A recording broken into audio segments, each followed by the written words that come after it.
Welcome to this episode of the Christel Crawford Show. I'm Christel Crawford.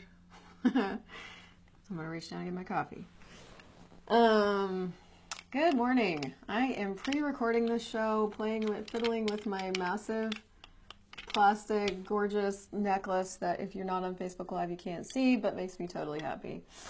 And today's topic is like two parts. It's like do it wrong, do it badly, do it anyway. And what are you hiding behind you so dynamically that if you didn't, let me read this. What are you hiding behind you so dynamically that if you didn't hold it would give you a level of presence, potency, and capacity that you don't believe you can handle? Everything that is, times a godzillion, will you destroy it and create it? Right, wrong, good, bad, pod, poc, all in, shorts, boys, and beyonds. What are you holding so dynamically behind you that if you didn't hold it would give you a level of presence, potency, and capacity you don't believe you can handle? And everything that is, times a godzillion, will you destroy it and create it all? Right, wrong, good, bad, pod, poc, all in, shorts, boys, and beyonds. I'm about to go to the Netherlands and facilitate my first ever Do It Wrong, Do It Badly, Do It Anyway class. 2.5 days of whatever shows up, actually. And the desire is to actually give people, you, me, a space where you can come and ask any question that you have about where you're not showing up in your life. And I'm kind of right in the throes of that myself. And so I'm just going to use my own life for this little radio show because that's going to be super comfortable. I am realizing that for me to have the life I'm asking for, I have to be able to receive. Now, we talk a lot about that in Access. It's a receive. You don't have a money problem, you have a receiving problem. You don't have this problem, you've got it's all about receiving. And I've been pulling energy for 90 days, and I've been doing a lot of I've been really choosing to change my financial and money points of view and things like that. What's interesting about all of this is that I still do this thing where I think change is linear, meaning, if you're changing your money situation, then what you're changing is your money points of view, right?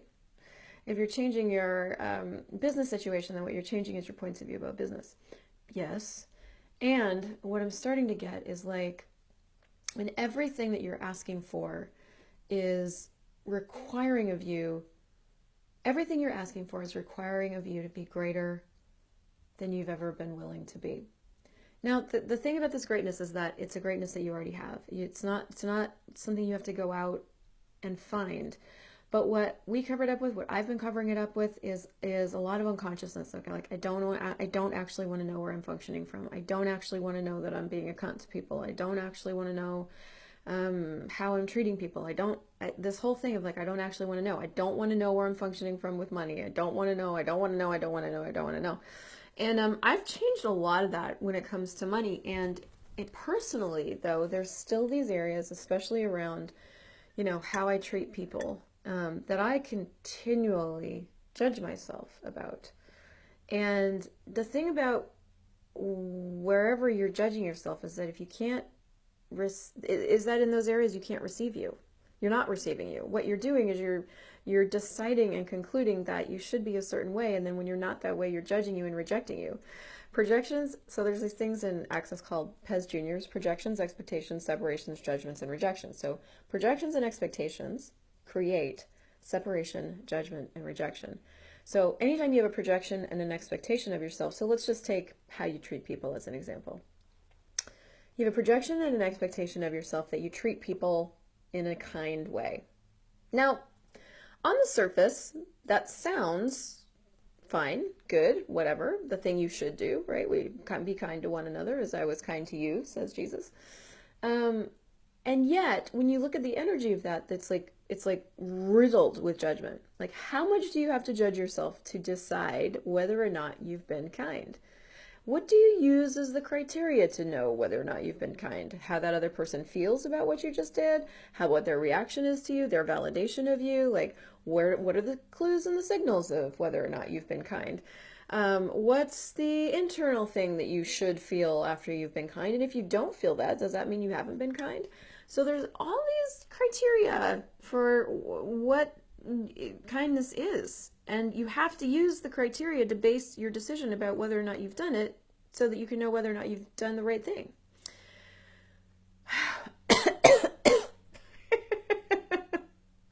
I don't know if you're noticing, but this is an area in my life that I've dynamically fucking judged myself. I'm still in the throes of getting through this right now. And what this has meant for me is that I can't actually look at what's true. I can't look at what's true. And I'm finding that what's true goes in layers a lot of times. That most of the time what happens is that we have this thing we don't want to look at. So let's just take money as an example, right? You've got this money situation that you don't really want to look at, right? We don't want to look at our numbers. We don't want to look at what's going on in our bank account. We don't want to look at our books. We don't want to do our taxes. We don't want to know. And then we'll get to a certain point where it's like, okay. I'll fucking know. Fine. I'll know. And then, so we start looking at everything. And then what comes up is always how wrong we are. How wrong we are for letting things get so behind. How wrong we are for letting our taxes get so behind. How wrong we are for spending that money. How wrong we are, how wrong we are, how wrong we are, how wrong we are. That seems to be the next layer of the judgment lasagna. So then we sink into that for a while, most likely, or we power through it, or we ignore it, or whatever. And then we get to that point usually where it's like we decide we want to be right. We're going to do this right so that we don't have to feel how wrong we are. But somewhere in there is a missing choice. And this is what I want to invite us to look at today, because anywhere that your life is not expanding in the way that you would like it to, you know, this class, do it wrong, do it badly, do it anyway. Anywhere where you're not letting yourself just choose, is a place where you can't have what you think you want. You like your life won't expand beyond where you've judged yourself. So what if instead of what if where do I even go with this? What if the trick to changing anything with yourself is actually just acknowledging what it is without any judgment? Now, this is particularly for me in this area right now that I'm dealing with around this whole topic of how I treat people and blah, blah, blah. I'll have more clarity on that in a further radio show, but I'm using bits and pieces of it today. Is an area where I haven't been willing to know what's actually going on with me. I've only ever judged what I think I should be, which doesn't allow me to acknowledge what is. And what gives you freedom is beginning to acknowledge what is, beginning to acknowledge all the function, not just the good function, and not judging yourself for the dysfunction, but actually just going, what's the function? What is it? What is it? How am I functioning? How am I functioning with people? How am I functioning with money? How am I functioning with myself? How am I functioning in my life? How am I functioning with my business? And just going, okay, that's what it is. Because as soon as you're able to acknowledge what it is without any judgment, then you can go, do I want to keep choosing that? This is where, like, when you can't acknowledge what is, when you're busy judging what it is, when you're busy judging how shitty you are with money, when you're busy judging how you're a shitty person, you know, because of the way you treat people, you can't change it because you're so busy running yourself into the ground, being a cunt to yourself, that you have no choice. And now you're just trapped in this self-judgment loop, which is really fun. And, you know, I know for me, like, there's a lot of times in my life that I don't consciously prefer it, but I keep choosing it because of stuff, because it's easier, because it's familiar, because then I don't have to move forward, then I don't have to be great, I don't have to know how powerful I am. So this whole clearing of, what are you holding so dynamically behind you that if you didn't hold it would give you a level of presence, potency, and capacity you don't believe you can handle. And everything that is times a godzillion, will you destroy it and create it.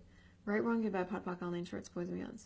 So what are you holding dynamically behind you? What are you hiding? And what I'm realizing as I'm talking about this even is so let me tell you, there's this thing that's going on for me right now. It's day 4 of the SOP in Vancouver, July 2017, if you're listening to this in the future. And what's coming up for me in this 4 days is this thing that Dane has been, you know, trying to get me to look at for like at least a year and a half, which is that Christel's like, I'm a cunt. There's this thing. Christel's a bitch. Christel's a cunt. Well, the thing about facilitation in a big access class is that, one, it's anything, like he actually says that with no point of view. He just says it with a lot of intensity. And there's this thing that I'm being, that I'm not willing to look at, that he keeps bringing up in the hopes that one day I'll ask a question and go, what do you mean by that, Dane? And this is the first class where I've actually been the energy of, what do you mean by that? And really it's funny because this whole 4 days has sort of been around that topic. There's this guy, this is up for a lot of people. And what I'm realizing is, like, until I can look at that and start to acknowledge what I actually believe is true about me, because this is what I've been looking at, is like, I actually do believe somewhere deep down inside of me that you have no idea who I am, and you think I'm sweet, and you think I'm kind, because I had all these projections growing up as a kid, right? Like I had stuff projected on me left, right, and center. We grew up really religious, and I was super cute, and I had really long hair, and I wore ribbons in it because my mom was like this ribbon freak, and so we were super cute, and I had glasses and da-da-da. So I had all this stuff projected on me. Like, I was cute, and I was smart, and pretty, and I had perfect projected on, like, all these projections on me that even as I'm talking about it, there's like a lot of charge on that. So maybe we'll just clear as we go here. So all the projections that you had thrown on you as a kid, and it doesn't matter what they were. They might have been, you're fat, you're ugly, you're stupid, you're whatever. All of those are projections from other people. Can we just destroy it and create all those times a gazillion? Right, wrong, good, bad, pop, pop, on the insurance, boys and beyonds. So I remember these different pockets of thoughts that would come through my head of like, I'm tired of being the pretty girl, or you don't know me, or you don't know what's actually going on. There would be this absolutely instant rejection of anybody who tried to acknowledge me for something that I knew wasn't true about me.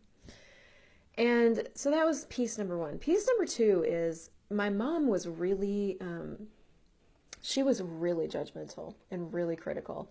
And we also had this really strong and powerful thing in our family, which is that people are treated in a certain way, and that's it. You don't treat people badly. You don't be mean. You don't reject them. On top of that, in high school, I was made fun of and, you know, really bullied as a kid. So there was this like multi-galumped sandwich of like projections and decisions and beliefs and religious stuff and like all kinds of things around what you do and what you do not do in the world. And on top of that, there was a lot of sexual abuse in my family too. So there was this like secret, hidden, covert life that we all had underneath that we couldn't tell anybody about. And our religion was secret. It was so weird. So there was this whole secret element to my life that, so you can even tell as I'm talking about it that I'm like, I'm not actually sure where I'm going with this, because it was this whole galump of like secret and projections and judgment and criticism. And all of this was like, this is how life was, right? So as a kid growing up in my family, like, it was fucking confusing being in the world. And the thing about humanoids is that we're aware. So the other thing is that we have this superpower of awareness that that we're not taught that we have. So like we get into the world and like we're super aware of all this stuff energetically, even though it's not, a lot of it's being said, a lot of it's still really loud, right? We have this thrum of everything we're aware of in our ears. And of course we make it I made it mine, and I make myself wrong for it. Anyway, I'm going to sort of skip timelines here, but what I'm realizing with this whole Christel's a cunt thing is that what he's bringing up is the judgment I have of myself. And when you have a judgment of yourself that's so strong that you won't look at it because it's so wrong, you function from it, you perpetrate it on the world, and you perpetrate it, more importantly, on yourself. And definitely I'm doing that, definitely. And today I'm not totally, I'm not worked through this yet. I'm not on the other side of this yet. So welcome to the fray. But I can't not talk about it because there's actually a lot of people around me that are going through a lot of something similar. There's like a lot of stuff upcoming to change. And what I realized that is that a lot of us are asking for this bigger life. We're asking for more. We're asking for, we're asking. And like I talked about in my video, it's like when you ask, what comes up to change are all the places where you can't receive you. And when you're judging you so dynamically, you can't receive you. You are currently rejecting yourself.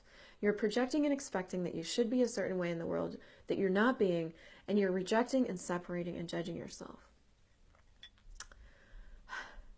So everything that is, can we destroy and create all that? Right, wrong, good, bad, pod, poc, online, shorts, boys, and beyonds.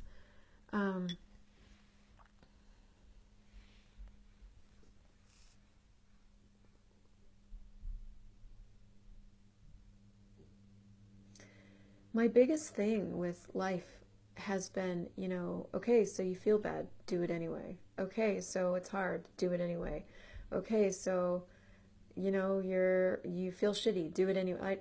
And that's a capacity for choice, and it can also motor over people and motor over myself. And I guess I don't even know what my invitation today is. I'm just looking at, like, what are you holding so dynamically behind you that if, let me read this again. What are you holding so dynamically behind you that if you didn't hold it would give you a level of presence, potency, and capacity you don't believe you can handle? And what have you decided is so wrong about you that you'll hide it forever and never actually be able to receive the greatness you truly are? And everything that is times a godzillion when you destroy it and create it. Right, wrong, good, bad, pod, poc, online, shorts, boys, and beyonds. I really today just want to invite all of us, you, me, to more awareness. More awareness of where we're currently functioning from, more awareness of the greatness that is likely behind it. And if you can't even get to the greatness, just start acknowledging where you're functioning from with no point of view. And one of the tools that I use for that is, I go to a lot of big classes and I ask Dane a lot of questions. And then I also use interesting point of view. I have this point of view. Because the thing about it is, like, you have this energetic capacity to observe a point of view and by observing it, change it. When you're not willing to observe it, you can't change it. So what if we did that right now? So what points of view, what judgments are you functioning from so dynamically that you believe that you can't change them? And in this moment, can we just put our attention on that and turn one molecule and another molecule and another molecule and another molecule to begin to loosen that up? And everything that doesn't allow that, right, wrong, good, bad, pod, poc, online, shorts, boys, and beyonds. That's one of the tools that you can use. Like, the thing about being an energetic being is that even though what you may be going through, what you're functioning from feels so real, you actually have more potency and more capacity than what feels real to change it, to loosen it up, to break up the solidity. You'll notice that when you're judging yourself and when you're projecting on yourself that it has a lot of solidity. Like, there's no lightness, there's no space in that. And anything that's not lightness and space is not you. Anything that's not lightness and not space is not you. It's actually something else you've bought as real and true, and you're functioning from it dynamically. And if it's not light and it's not space, it's not you. So turn a molecule and turn a molecule in the whatever density you're experiencing. Turn it, turn it, turn it, turn it, turn it, turn it, turn it, turn it, turn it.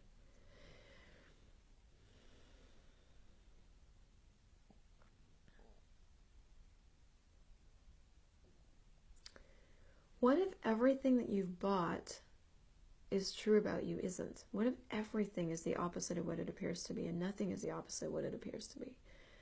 What if you're not more fucked up than you are afraid that you are? And what if today we could just go, hey, universe, I'm going to start looking at this stuff. I'm going to start looking at where I'm functioning from, actually. Because you're the creator of your life. So everything in your life that's showing up, everything that's here, you created. That's awesome, actually. Even if what you created is shit, even if what you're creating is destruction, it's still awesome that you created it. Because if you can create that, what else can you create? And even for me with this whole, Christel's a cunt, my judgment about that, my judgment about me and how I should be with people and how I'm not with people, and my unwillingness to look at that. What is right about me that I'm not getting? What's actually true about me that I'm not willing to look at or claim, own, and acknowledge? And the thing is, like, if you become willing to claim, own, and acknowledge that you're a cunt, if you become willing to claim, own, and acknowledge that you're mean, if you become willing to claim, own, and acknowledge that you're crazy, what happens is that you start to have no point of view about that. And you start to find out something else is possible. When you're resisting it, when you're reacting to it, when you're judging it, when you're projecting it, you have no other choice. You are in the loop of crazy, which is like, I don't want to be like that, and so therefore I'm creating it, right? Like, you're creating that very thing that you say that you don't want, which is what I'm doing right now. How does it get better than that? Really, here's my recommendation, that you start a radio show and that you facilitate yourself through the whole thing. That's it's great. It's great. It's a great show. Anyway, I know this is sort of a hodgepodge show. I don't know. I hope this is contribution, and I really just want to invite you to start to look at what it is you don't want to look at. Really, that's really the invitation. Start looking at what you don't want to look at, because what you're going to find is more freedom, more of you, and you can only have the life you're asking for if you have more of you. And I don't know about you, but like, I'm not gonna not have the life I'm asking for. And at this point, I'm like, if it means I die, if it means all my guts fall out, if it means I, you know, whatever, fine. I desire the life I'm asking for. And if that means I gotta like be a bitch cum face, then fine, you know. So what are you holding so dynamically behind you that if you didn't hold it, would give you a level of presence, potency, and capacity you don't believe you can handle? And everything that is times a godzillion when you destroy it and create it all. Right, wrong, good, bad, pop, pop, online, shorts, boys, and means. I'm going to leave you with that today. And I'm going to let this show be what it is, because I'm going to do it wrong, do it badly, do it anyway. I didn't really know what to talk about today. And you don't have to know what you're doing to start creating your life. I don't ever know what I'm doing before I start. You can just start, and you can do it badly. And even if you get out there and you hurt people, let's just say, you can change it. And that's your gift. That's your capacity, is to be able to change things. And so just start. Whatever it is, start looking at what you don't want to look at. Start changing what it is you haven't wanted to change. And something different will show up. It always shows up different. And you can always change it if you want to change it later, because choice will create awareness. That's it for today. I'm going to let this be exactly what it is, and we're going to show up again next week and see what it is next week. And maybe run that clearing and see what that opens up for you. I know I will be. I'll see you soon.